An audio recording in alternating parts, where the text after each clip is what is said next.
اصحاب امام 313 کی خصوصی پیشکش، ابو تکبیر، مقدس مقامات کی زیارت۔ کتنا فاصلہ رہ گیا ہے؟ بہت زیادہ تھک گئے ہیں۔ جی ہاں، بہت طولانی سفر ہے۔ جب پیغمبر اکرم کی قبر اطہر پر پہنچ جائیں گے تو ہماری ساری تھکاوٹ دور ہو جائے گی۔ صحیح کہہ رہے ہو، میرا دل چاہتا ہے کہ بہت دیر تک پیغمبر اکرم کی قبر اطہر پر بیٹھا رہوں اور جی بھر کر زیارت کرتا رہوں۔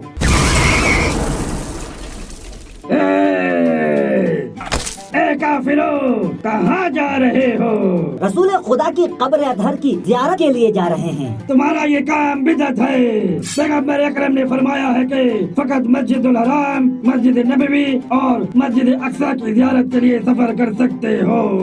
یہ روایت تو ان تینوں مساجد کی فضیلت کے لیے بیان ہوئی ہے، نہ یہ کہ سفر کے حرام ہونے کے بارے میں۔ خود رسول خدا صلی اللہ علیہ وآلہ وسلم نے فرمایا ہے، میری زیارت کے لیے آؤ۔ آپ حضرت صلی اللہ علیہ وآلہ وسلم نے فرمایا ہے، جو بھی میری زیارت کے لیے آئے گا میں اس کی شفاعت کروں گا۔ واضح طور پر فرمایا ہے، جو کوئی بھی حج کے لیے جائے اور میری زیارت کے لیے نہ آئے تو گویا اس نے مجھ سے جفا کی ہے۔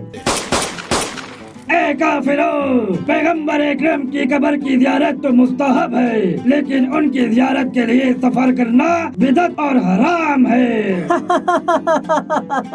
تم کیوں ہنس رہے ہو؟ تمہاری بات ہی مزاح کا خیز ہے۔ یہ کیسے ہو سکتا ہے کہ ایک کام مستحب ہو اور اس کے لیے سفر کرنا حرام ہو جائے؟ شاید تم کہنا چاہ رہے ہو کہ ہم زیارت کے لیے اپنے آپ کو پوسٹ آفس کے ذریعے مدینے پوسٹ کر دیں۔ میں کس پہ ہنس رہا ہوں؟ مسلمانوں کا شروع سے ہی یہ شیوا رہا ہے کہ وہ پیغمبر اکرم صلی اللہ علیہ وآلہ وسلم کی زیارت کے لیے سفر کیا کرتے تھے۔ کیا تم نے نہیں سنا ہے کہ حضرت بلال حبشی نے رسول خدا کو خواب میں دیکھا؟ آپ صلی اللہ علیہ وآلہ وسلم نے فرمایا، میری زیارت کے لیے آنے کا وقت آ گیا ہے۔ پھر چل کر شام سے اٹھ کر مدینے کی طرف سفر کرتے ہیں اور پہنچ کر گریہ وزاری کے ساتھ پیغمبر خدا کی زیارت کرتے ہیں۔ اے کافرو، بلال کا مدینے کی طرف سفر بھی دوسرے تمام مسلمانوں کی طرح مسجد نبوی کی زیارت کی نیت سے تھا، نہ کہ قبر کی زیارت کے لیے تھا۔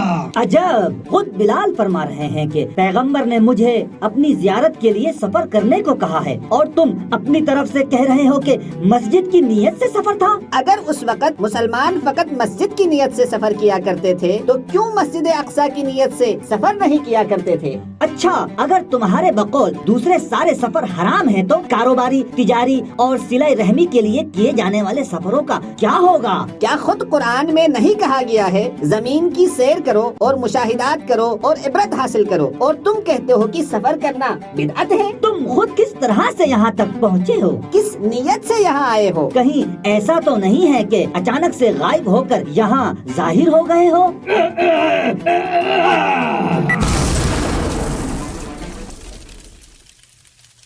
ملت تشیع کی نمائندہ آواز، اصحاب امام 313۔